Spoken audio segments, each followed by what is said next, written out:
Okay, so he covers major national stories, interviews prominent public figures, including Canada's Prime Minister, Justin Trudeau, and Apple co-founder, Steve Wozniak. And when Wyatt Sharpe isn't busy producing his own YouTube show, he is rubbing elbows with the likes of U.S. Senator Nancy Pelosi, some of our very own here at NewsNation. He's interviewed Ashley Banfield, Leland Vittert. Also, did I mention he's 14? And I even recently had the pleasure, just last week, of appearing on his show as well. When, big news breaks, given that you are so new, to provide adequate coverage and equivalent coverage to, again, some of those bigger networks out there? It's a really great question. Okay, so now he is swapping seats with me. He's sitting in the guest chair now. Joining me is Wyatt Sharpe, host of the Wyatt Sharpe Show on YouTube. Wyatt, thank you for returning the favor and hopping on with us this morning. Thanks so much. I'm happy to be here. Okay, so you and I chatted last week, and I said this to you right off the top. I said, most 14-year-olds aren't spending their summer breaks interviewing huge, multiple big names a day. Why is this important to you, and when did you start?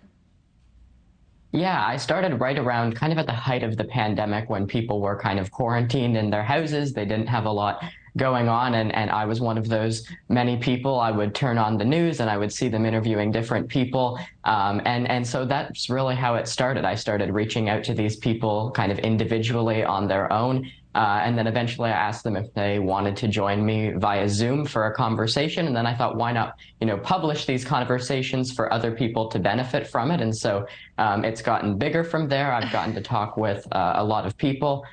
Certainly it's a lot of fun. And I've even noticed that, it's not necessarily the only focus point of what I do, but certainly, like, I've gotten requests from teachers to speak in classrooms before. Yeah. So, I like the idea that it's helping young people get more engaged as well. And while you're talking, we're playing this carousel of interviews and guests that you've had. Who stands out kind of top to mind? Who's been your favorite, and who's still that dream interview that you're hoping to land?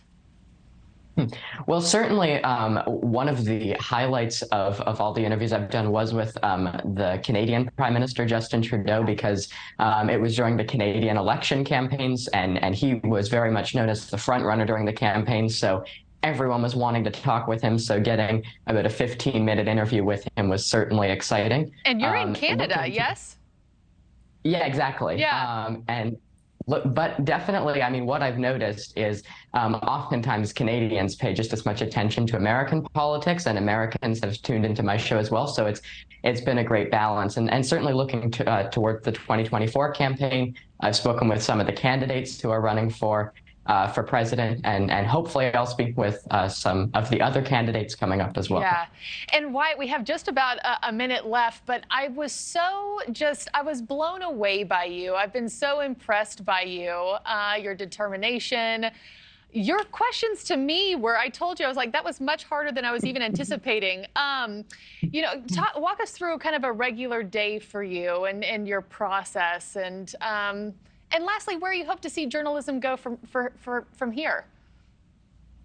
Yeah, so there's definitely those types of interviews, as I'm sure you have the same process as well, that are sometimes booked a long time in advance if it's someone who is super duper prominent, and then there's those people who are booked within a couple of days' notice. So if there's some sort of major breaking news that I'm hoping to cover, then I'll reach out to someone on the same day, which can sometimes make it a little bit busy. But we know that sometimes game, yeah. If it's like.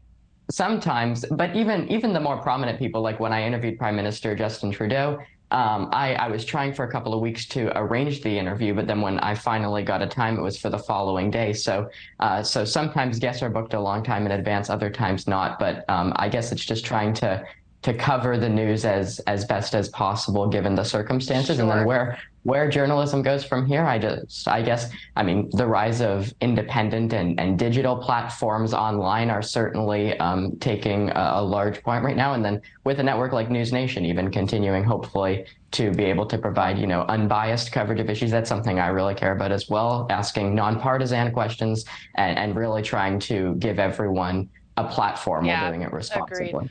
Well, we're so happy to have you. Hey, I think you're super duper prominent. Thank you for hopping on the show this morning. And you're just the very best. We wish you the best, and we're following from afar. I got you on Twitter. I got you on Instagram. We're following your success. Thanks, Wyatt. Thank you for watching. Go to newsnationnow.com to find NewsNation on your television provider. And don't forget to click the red subscribe button below to get more of NewsNation's fact-driven, unbiased coverage.